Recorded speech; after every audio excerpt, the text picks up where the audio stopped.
बिस्मिल्लाहिर्रहमानिर्रहीम। अस्सलाम वालेकुम students, welcome back to my YouTube channel लोटू सक्सेस। उम्मीद करती हूँ आप सब खैरियत से होंगे।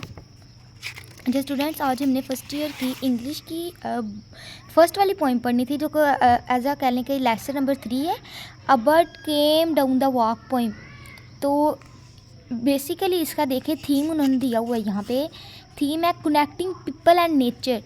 इस पे हम लोगों को इस वाले पोइम पे, फर्स्ट वाली पोइम में थीम पे उस लोगों हमारे जो लोगों को ना नेचर के साथ उन लोगों पोइटर ने ना नेचर के साथ हमको कंपेयर किया है। तो देखते हैं। अ bird came down the walk, इसका यूनिट नंबर 3।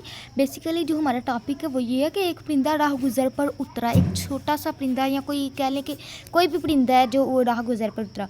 ये पोइम एक राइटर ने, पोइटस ने राइट की है। Her name is Emily Dickinson, born in 836 and died in 886। Okay, तो बेसिकली ये जो एमिली डिकिंसन है ना, ये खामोशी में बोलते हुए शायर हैं। तो ये इस पोइम में वो हम लोग देखेंगे कि वाकई में वो खामोशी में बोल रही हैं। मतलब कि वो सब कुछ किस तरह, हम लोग तो कोई परिंदा राह गुज़र पर उतरे ना, तो हम लोग अनइग्नोर्ड करके ना तो बस चल जाते, भाई उसने राह गुज़र पर उतर गया तो क्या हो गया, उसने उतरना नहीं था, उसने बुरते ही रहना था तो क्या। यानी कि ये भी नहीं सोचते इवन डैट, बस हम देखते हैं अनसुनी सी अनदेखी सी बात करके तो चले जाते हैं। तो इस पोइम का जो मेजर थीम है वो मैंने यहाँ पे राइट किया है, फ्रीडम, आज़ादी। यानी कि उसकी अपनी मर्ज़ी है परिंदे की, फ्रीडम इसका आएगा कि वो उसका दिल करे, जब मर्ज़ी वो उतरे, जब मर्ज़ी वो मतलब के हवा में उड़े, जब मर्ज़ी वो परवान करे, उसकी वही ज़िंदगी है, वो जो मर्ज़ी करे। फिर इसको नेचर से एमिली डिकिंसन ने कंपेयर किया वेरी, कह लें कि डीपली। ओके, तो आज हम जो है ना इस पोइम को थोड़ा सा देखते हैं कि बेसिकली इसमें है क्या।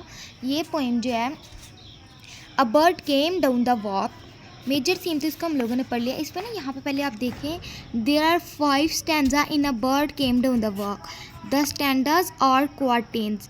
ये इस वाली पोइम से आपको एक MCQs आ सकता है। ये देखें, इसके हैं 5 स्टैंजाज। तो कोई भी ऐसी पोइम जिसके 5 स्टैंजा हों उसको हम लोग क्या कहते हैं, quatrain. As each stanza is compromised of 4 lines.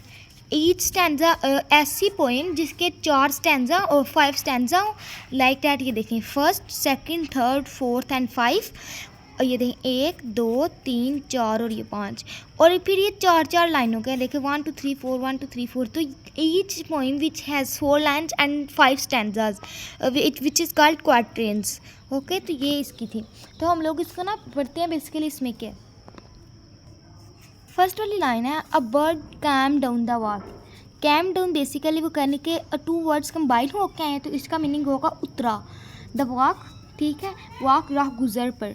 He did not know आई ऐसा, वो मतलब नहीं जानता था कि उसे देखा जा रहा है। कोई परिंदा एक राह गुज़र पे जब उतरता है तो उसे भाई क्या पता होता है, हज़ारों की तादाद में, आप लोग कह लें सैकड़ों की तादाद में दुनिया एक राह गुज़र से गुजर ही होती है, तो उसे क्या पता कौन से देख रहा है कौन नहीं देख रहा।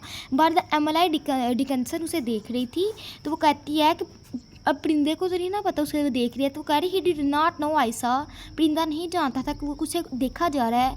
ही बिट मीन्स होता है उसने काटा, या मतलब छोटे से एक बाइट जो होती है। An angle worm in halves, angle worm यहाँ पे होगा कैचुआ। वो देखा है ज़मीनी कीड़ा होता है, अर्थवार्म भी से हम कहते हैं। तो वो जो छोटे छोटे कीड़े होते हैं हम लोग उसे अक्सर कैचुआ कहते हैं। हेल्स 2 टुकड़ों में, उसने जो है ज़मीनी कीड़े कैचुए को 2 टुकड़ों में, वो क्यों छोटा सा होता है, तो जो परिंदे की चूंच होती है ना वो भी बिल्कुल छोटी होती है, तो उसकी अपनी मर्जी होती है। देखें ना इसकी कितनी सी चूंच होगी, छोटी सी, तो उसकी अपनी मर्जी है कि उसे 2 पार्ट्स में डिवाइड करके खाए, या एक बाइट में खा जाए, या फिर उसे कह लें कि 3-4 बाइट्स में खाए। तो ये तो उसकी अपनी मर्जी है, लेकिन उसने उसे 2 बाइट्स में काट के खाया। एंड एट फैलो, और उसने एट फैलो रॉ मीन्स कच्चा ही, और उसने कच्चा ही खा लिया। भाई वो परिंदा है तो उसने पका के थोड़ी ना खाया, तो वो कच्चा ही खा गया था। तो इसका क्या होगा कि a bird came down the walk, एक परिंदा राह गुज़र पर उतरा, उसे खबर ना थी। ही डिड नॉट नो कि डैट आई सा, कि मैं उसे देख रही हूँ। मैं कौन यहाँ पे हुआ कि जो है एमिली डिकिंसन उसे देख रही है। ही बीट एन एंगल, उसने चून से एक कैचुए के 2 टुकड़े किए, ज़मीनी कीड़े कैचुए के उसने अपनी चून से ना, नुकीली चून से 2 टुकड़े किए। And ate the fellow raw, and और उसे कच्चा ही खा लिया। ठीक हो गया। तो इसकी जो थीम है ना ये इस तरह से आएगी कि ये क्रूटली मीन्स के कच्चा ही खा लिया। And then he drank a dew. अच्छा, फर्स्ट वाले की हम लोगों ने देखा वो फ्रेज़ भी करते थे कॉन्टेक्स्ट। तो इसकी जो है ना कॉन्टेक्स्ट तो मैंने आपको पहले भी बताया था कि कॉन्टेक्स्ट जो होता है हर पोइम में आता है। तो इसका क्या होगा, this lines has been taken by हिमालय this poem has been taken by कह लें कि किससे ये जो है story bird came on the walk. और स्टैंजा क्योंकि थोड़ी थोड़ी लाइन्स का आता है ना पेपर में। और फिर ये किसने राइट किया, and written by Emily Dickson. ये इसका कॉन्टेक्स्ट कह लें कि वो हमारे पास इसकी रेफरेंस हो जाएगी। और देन फिर हम लोगों ने थोड़ी सी इसकी फ्रेज़ देनी होती है, थोड़ी सी मतलब इसकी एक्सप्लेनेशन। तो इसकी एक्सप्लेनेशन बड़ी इजी है, देखिए ना आपको समझ आ गई है। अ बर्ड वॉक क्विकली, मतलब खामोशी से कोई परिंदा वॉक कर रहा था। A bird walk quickly along the path. He did not know that he saw any person like that me. He did not know I was watching. He caught a earthworm. He caught a earthworm, यहाँ catch कह लेंगे, उसने पकड़ा। He pick the earthworm. Bit it, bite उसने खाया था ना, तोड़ा उसे, काटा। Bit it it to pieces and ate it raw. ठीक है, और उसे कच्चा ही खा लिया। यानी कि इसी को यूज़ करते हुए ना हम लोगों ने अपनी जो फ्रेजेस के लाइन है वो बना लेते हैं। सेकंड वाला अब शुरू करते हैं। And then he drank a dew. Dew means होते हैं वो शबनम के कतरे। देखा वो जो अब अक्सर रात को पत्तों के ऊपर छोटे छोटे पड़े होते हैं, ड्यूई ड्रॉप्स जिसे हम लोग कहते हैं, शबनम के कतरे। From a convention grass.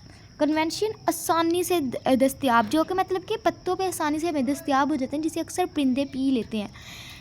And then hopped sidewise to the wall. Hopped होता है उछला, उछला वो ना होप बेसिकली। तो हम लोग कहते हैं कि जंप टू, यहाँ पे एज अ जंप यूज है, छोटी छोटी देखो छलांगे लगाता है। साइड वाइज द वॉल मतलब कि उससे एक तरफ को दीवार की ना एक साइड पे होके ना, जैसे बंदा कहता है कि परिंदे ने अपनी कोई पाथ बना लिया इस दुनिया में। तो वो लोगों से डरते हुए यानी कि बचते हुए छोटे छोटे ना यहाँ पे दीवार के साथ ना छोटी छोटी छलांगे लगा के तो आगे की तरफ मूव ऑन करता है ताकि वो आगे जाए। To let a beetle pass. To let beetle pass मतलब कि इजाज़त देना आगे थोड़ी सी जाने की। ठीक है, तो ये क्या है। And then he drank a dew. यहाँ पे पीना, वो शबनम के कतरे कितने से हो सकते हैं, छोटे छोटे। एक कह लें कि एक ड्रॉप होता था, हम लोग उसे कह लें कि यहाँ पे चूसा कह लेंगे कि उसने फिर उस शबनम के कतरे को चूसा या पिया। आसानी से दस्तियाब सब्ज़ा एक पत्ती पे। फ्रॉम अ कन्वेंशन ग्रास, जो आसानी से हमें किसी भी पत्ते पे मिल सकते हैं या किसी भी पंखड़ी पे, पत्ते पे। यानी कि वो रात को होती है ना शबनम गिरती है पत्तों पे, तो वो फिर छोटी से छोटी चीज़ पे भी गिर जाती है। तो अल्लाह ताला मत कह लें कि कुदरत को ज़्यादा खूबसूरत बनाने के लिए ड्यूई ड्रॉप जो है सब्ज़े के ऊपर फेंकते हैं। And then hold sidewise the wall, और फिर वो दीवार की जानब से एक तरफ को उछला ताकि एक हशरा को गुजरने का रास्ता दे सके। ठीक है, तो अब देखते हैं। बीटल होता है हशरा, मतलब हशरा भी एक जानवर का नाम, परिंदे का नाम है जो बिल्कुल उसी की तरह कह रहा है कि दिखाई देने वाला है, जो लंबी चूंद वाला। तो इसकी फ्रेज क्या हो गई, हम लोग चाहें तो इसको भी साथ मिक्स करके राइट कर सकते हैं। अगर हम लोगों को ये अकेला आता है तो फिर हम लोग ये लिखेंगे एंड तो नहीं राइट करेंगे, फिर हम लोग कहेंगे then he drank a dew drops from nearby convention grass. ठीक है, फ्राम आया ना, तो फ्राम की जगह हम लोग थोड़ी एक्सप्लेन करते हैं। नियर बाय जो उसके नज़दीक ही था, near by green grass, near by a convention grass. ठीक है, after that he hopped sidewise to the wall to beetle pass way to let, ये ऐसे। ठीक है, और इसके बाद वो मतलब कि द्वार की तरफ से छलांगे लगाते हुए आगे चला गया ताकि वो दूसरे परिंदे को भी रास्ता दे सके। After that he hopped sidewise the wall to beetle pass. ठीक है, ताकि to let a beetle pass, ये इस तरह राइट कर दीजिए। ठीक है, तो यहाँ पे ये अब देखें, हाँ इंसानी फितरत हम लोग तो नहीं ना फील करते कि छोटी छोटी छलांगे लगा के वो जा रहा है तो कितना वो खूबसूरत लगता है, लेकिन वो जो एमिली डिकिंसन है वो फील कर रही है। ही ग्लैंस्ड विद रैपिड आइज़, इसका मतलब क्या है, ग्लैंस्ड देख रहा था, रैपिड आइज़ तेज़ नज़रों से। ठीक है, तेज़ नज़र से मतलब वो तेज़ी से खौफ से देख रहा था, कोई उसे देख नहीं रहा या कोई उसे कैच आउट ना कर ले, ठीक है, इस तरह से। अक्सर देखा परिंदे डर रहे होते हैं कि कोई मतलब ऐसा कुछ ना हो जाए उनके साथ, पर ये वो मासूमाना अंदाज में हमें अपना आप शो कर देते हैं। डैट हरियड ऑल अराउंड, हरियड यहाँ से तेज़ी से देखना, ऑल अराउंड तमाम तरफ, 400। They look like frightened, they look like frightened means डरे सहमे। बीड्स छोटे मोती, उनकी देखिए आंखें कितनी छोटी होती हैं। तो एमिली डिकिंसन कहना चाहती हैं इतनी छोटी थी कि ऐसा लग रहा था जैसे वो ना छोटे छोटे मोती हैं, बड़े प्यारे से, तो भी छोटे छोटे मोती। तो then he stirred his velvet head, stirred हरकत दी, वेलवेट कपड़े का भी नाम होता है ना, कॉटन टाइप के क्लॉथ का, मखमली जो बहुत ही ज़्यादा मुलायम होती हैं। तो उसने फिर जो अपनी उसकी मखमली थी ना, वो आइज़ इतनी प्यारी, देखा कई जानवरों की बड़ी प्यारी सी होती हैं, तो उनको घुमाया। यहाँ पे बेसिकली वो क्या शो कर रहा है, शार्पनेस शो कर रहा है, फ्राइटेंड शो कर रहा है, डरा हुआ सहमा सा अपने आप को शो कर रहा है कि भाई उसे कोई देख तो नहीं रहा, हो सकता है वो किसी अपने आप को ख़तरे में महसूस कर रहा हो। तो इसकी जो इसको भी आप लोगों ने फ्रेज़ में बिल्कुल इस तरह ही राइट करना है कि the bird looked with quickly, यहाँ rapid eyes, sharped eyes all around, that he were scared, look like scared beads, ठीक है, लाइक डैट के वो डरी हुई सहमी सी आंखों से देख रहा था। He moved his soft velvet head carefully, वो अपने जो उसका था ना सर, सॉफ्ट हेलवेट हेड केयरफुली वो घुमा रहा था, मूव कर रहा था। एज इज सेंसिंग डेंजर, जैसे कि वो मतलब देखे ना अपने आप को, as it thought he start his velvet head look like frightened, जैसे वो अपने आप को खतरे में महसूस कर रहा, like one in danger. Cautions, danger mean खतरे में, और कॉशंस चौंकना, ठीक है। आई ऑफर्ड हिम अ क्रम्ब, तो एमिली डिकिंसन कहती हैं कि मैंने उसे पेश किया एक छोटा सा रोटी का टुकड़ा, क्रम्ब होता है रोटी का टुकड़ा, ब्रेड का slice. And he unrolled his feathers, unrolled खोले हिज फीदर्स अपने पड़ों को, देन फिर and round him softer home, और उसने राउड परवाज बड़ी सॉफ्टर नरमी से। फिर उसने क्या किया कि एमिली डिकिंसन कहती हैं कि मैंने उसे रोटी का छोटा सा टुकड़ा पेश किया, तो उसने अपने पड़ों को खोला और जल्दी से भाग गया, जैसे कि वो मतलब बहुत ही नरम है, उससे डर गया। हत्ता कि जब रोटी का टुकड़ा वो खा लेती हैं ये छोटे जो जानवर होते हैं, कहते हैं मैंने उसे बड़े प्यार से पीटा, तो लेकिन उसने नहीं पकड़ा।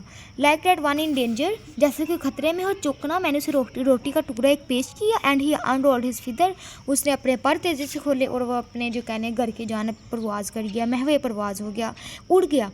तो कहती हैं कि यहाँ पे वो अपने आप को इन डेंजर फील कर रहा था, तो यहाँ पे सॉफ्टर, तो देखें ना एमिली डिकिंसन उसकी कितनी ज़्यादा खूबियाँ बयान कर रही हैं। पहले वो कहते हैं वो फ्रीडम होता है, nature, cutely, sharpness, frightened, in danger, and then फिर वो सॉफ्टर हो जाता है, नरमी वाला लहजा इख्तियार करता है। The ores divide the ocean, इसकी पहले फ्रेज देख लेते हैं। आई यहाँ पे होगा कि लाइक इन वन डेंजर, मैंने फील किया, I feel that he was in danger, so I give him a crumb of food, piece of, यहाँ कह ले पीस ऑफ क्रम्ब भी कह सकते हैं, पीस ऑफ फूड भी कह लें।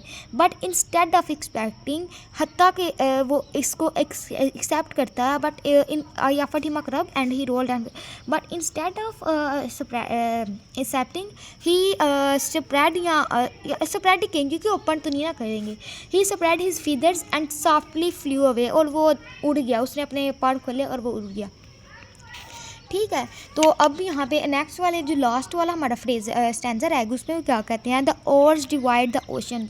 ओर्स पता है वो होते हैं चप्पू, कश्ती चलाने वाले वो जो होते हैं, जो पानी को बड़ी बिल्कुल ना आवाज़ निकालते हुए पानी को ऐसे ऐसे चीर के ना दो हिस्सों में पानी को काट के तो अपना रास्ता बना के तो कश्ती गुजार रहे होते हैं। The ores divided the ocean, और चप्पू डिवाइड मतलब कि चीरते हैं ओशन, समुंदर के पानी को, ठीक है। तो too silver for a seam, silver यहाँ पे होगा कि नरम, too silver for a seam, ऐसी नरम और कहने के ऐसी चमकदार, वो देखे ना अंदर रास्ता बन जाता है, लकीर का टाइप, ये चप्पू होता है वो इस तरह भी चल रहा होता है, इस तरह भी चल रहा है, तो अंदर ना रास्ता बन जाता है जहाँ पे कश्ती अगर हो, तो वो कितनी ऐसे जैसे शाइनी लाइन बन रही होती है। और बटरफ्लाइज ऑफ बैंक्स ऑफ नून, या ऐसी बटरफ्लाई जो दोपहर के किनारे पे लीप छलांगे लगाती हैं, स्प्लैशलेस, एज दे स्विम, स्प्लैशलेस छुप छुप के आवाज़ की बगैर, एंड स्विम हैंड कह लें कि तैरना, यहाँ मुराद है स्विम, यहाँ वैसे तो तैरना होता है लेकिन यहाँ मुराद होगा उड़ना। वो ऐसे फील कर रही हैं जैसे वो कश्ती के एमिली डिकिंसन कहते हैं, वो इस कदर खामोशी से उड़ गया जैसे कि वो मतलब कि कह लें इतनी ज़्यादा वो खामोशी से उड़ा जैसे कि कश्ती चलाने वाले चप्पू रास्ता बना लेते हैं इतने बड़े समुंदर में, और बिल्कुल एक चमकदार सी लाइन है, या फिर उस तरह जो बटरफ्लाई होती हैं जो हमारी तितलियाँ, वो दोपहर के किनारे को में छलांगे लगाती हुई दोपहर के किनारे में वो भी अपना रास्ता बना के तो उड़ जाती हैं दोपहर के मतलब के स्विम करना उड़ जाते हैं। तो इसकी फ्रेज़ क्या होगी, ही फ्लू विद, वो उड़ा ना तो यहाँ पे उसके उड़ने की बात हो रही है। He flew with much more quickly as it even softer, यहाँ पे बहुत ही ज़्यादा नरमी से, that so that of like that of oars, like that कह लेंगे जैसा कि ओर्स, क्विकली यहाँ पे आगे को कहेंगे क्विकली कह लें कि ग्लाइडिंग, आगे बढ़ते हुए, quickly gliding the ocean, gliding या फिर कह लेंगे क्विकली डिवाइड द ओशन। ठीक है, डिवाइड यहाँ पे अगर आपको बेस्ट लग जाए तो वो फिर सही, क्योंकि हम लोग इसी की फ्रेज़ यूज़ करते हैं, इसी का सेंटेंस की क्विकली डिवाइड द ओशन और लाइक बटरफ्लाइज, या फिर उन बटरफ्लाइज की तरह जो मतलब लीप यहाँ पे है ना, लीपिंग सनलाइट बैंक्स, धूप के किनारों को भी जो मतलब कि उनमें भी उड़ती हैं बगैर किसी छुपाक की आवाज़ के, बगैर किसी छोटी सी आवाज़ से। ठीक है, flirting without making any splash. ठीक है, तो यहाँ पे देखें जब एमिली डिकिंसन ने ये वाली पोइम राइट की थी ना, तो उस दौर में ये वाली पोइम जो थी इतनी ज़्यादा फेमस नहीं थी हुई जितनी इस दौर में, क्योंकि उस दौर के लोगों का ख्याल था लाइक डैट, ये देखिए उनका दौर था 1836। तो उस दौर के जो पोइटर थे ना वो बेसिकली लिखते तो नेचर के बारे में थे, लेकिन वो नेचर किस टाइप की होती थी कि जैसे कि किसी वादियों में, पहाड़ों में, नीलमों में या खूबसूरत जगहों के बारे में बताना, जैसे किसी समुंदर पे जाके वो चले जाएं, या किसी पहाड़ों पे, या किसी चश्मों पे, सिराबों पे, या आप लोग कह लें किसी समुंदर आसमान की स्टारलेस की तूफ़ानी जो कह लें कि मूवमेंट की ज़रूर नहीं, अच्छे तूफ़ानी मूवमेंट की भी। तो यहाँ ना तो कोई तूफ़ानी या ना तो वो कहीं गई हैं, बस उन्होंने सिंपल सा बयान कर दिया कि वो भाई सड़क के किनारे उन्होंने एक परिंदा देख, वो अब उस दौर के पोइटर की ख्याल था परिंदा तो भाई हर कोई देखता है इसका, इससे लेकिन इसका ये इस वाली पोइम से क्या लेने दें, लेकिन बेसिकली उनके कहने का मतलब था कि जो परिंदों की नेचर होती है वो इंसानों को एहसास जो होती है कह लें कि कर रही होती है, थोड़ी से मैच कर रही होती है। तो अब के दौर में उनकी डेथ के बाद उनका ये जो था ना ये वाली poem the bird came down the walk बाद में उनकी शाया हुई थी, बाद में वो दैन फिर उनकी वफ़ात के बाद उनको फिर इसकी मतलब को कि उनके शायद फिर रिश्तेदारों को जिसको भी मतलब उनको फिर आगे गो थ्रू किया एज अ पोइटर, दैन फिर उन्होंने कुछ दिया होगा गवर्नमेंट ने। इसकी देखें लास्ट में उन्होंने थीम दिया nature's balance about grounded by Emily Dickinson explores several interconnected themes. यहाँ पे वो नेचर बैलेंस कर रही है कि ह्यूमन्स जो होती हैं और उनका या फिर बर्ड्स का कुछ जो रिलेशन होता है ना इंसानों के साथ भी होते हैं, human interaction with nature, freedom and independence, वो बहुत ज़्यादा आज़ाद था, खुद मुख्तार था, इसलिए वो आ गया ना। And then innocent and danger, ठीक है, तो ये इसके मतलब थे। दैन फिर इसकी ग्लॉसरी दी हुई है एंड देन इसके क्वेश्चन आंसर है जो हम लोग कल करेंगे। आज के लिए इतना ही काफ़ी है। सो जी उम्मीद करती हूँ आपको जो एमिली डिकिंसन की पोइट है ये अच्छी समझ आ गई। यहाँ पे कुछ ना दिया हुआ था about came down the walk, यहाँ पे बैकग्राउंड ऑफ द पोइम ये वही है कि is one of Emily Dickinson many poets that examines nature in detail. ये बेसिकली इसमें यही मतलब है कि ये मैंने जो आपको बता दिया ना कुछ दौर के दूसरे राइटर जो थे वो सिर्फ नेचर के बारे में बताया करते थे, लेकिन एमिली डिकिंसन ने एज अ एग्जाम्पल लेके तो हमें नेचर की सच्चाई के बारे में बताया जो कि बहुत ही ज़्यादा कहने के नरमो नाजुक होती है। सो इनके ख्याल से ये गैर रवायती थी उस वाले दौर की, लेकिन ये अच्छी थी, बंदे इंसान को पता चले किस तरह वो उसकी शार्पनेस इन डेंजर और सॉफ्टवेयर को फील करते तो उन लोगों ने ये पोइट राइट किया। ओके जी, उम्मीद करती हूँ आपको ये जो पोइम है सही समझ आ गई आज के लिए इतना ही काफ़ी है। आपने इसकी फ्रेज़ और कॉन्टेक्स्ट वगैरह मैंने आपको बताया, बिल्कुल इस तरह जो वर्ड होते हैं उनको ही आप लोगों ने यूज़ करके तो राइट कर देना होता है, फ्रेज़ को भी और कॉन्टेक्स्ट को भी। फ्रेज़ राइट कर देंगे ना सही से तो आपको मतलब थोड़े नंबर दे। फ्रेज़ मैंने आपको बताया, कॉन्टेक्स्ट थोड़ा इससे भी अपने से निकालें ना, बोंगियाँ भी छोड़ाएंगे ना तो दे देंगे नंबर, बस आप लोगों को थोड़ी समझ होनी चाहिए। तो उम्मीद करती हूँ आपको सही समझ आई होगी। ओके जी, फ़ी अमानुल्लाह, अल्लाह ताला आपको अपनी ज़ुबान में रखे। मेरे चैनल को लाइक कीजिएगा, सब्सक्राइब कीजिएगा ताकि मज़ीद आने वाली वीडियो आपके साथ शेयर हो सके, बेसिकली इसके शॉर्ट क्वेश्चंस। ओके जी, अल्लाह हाफिज़।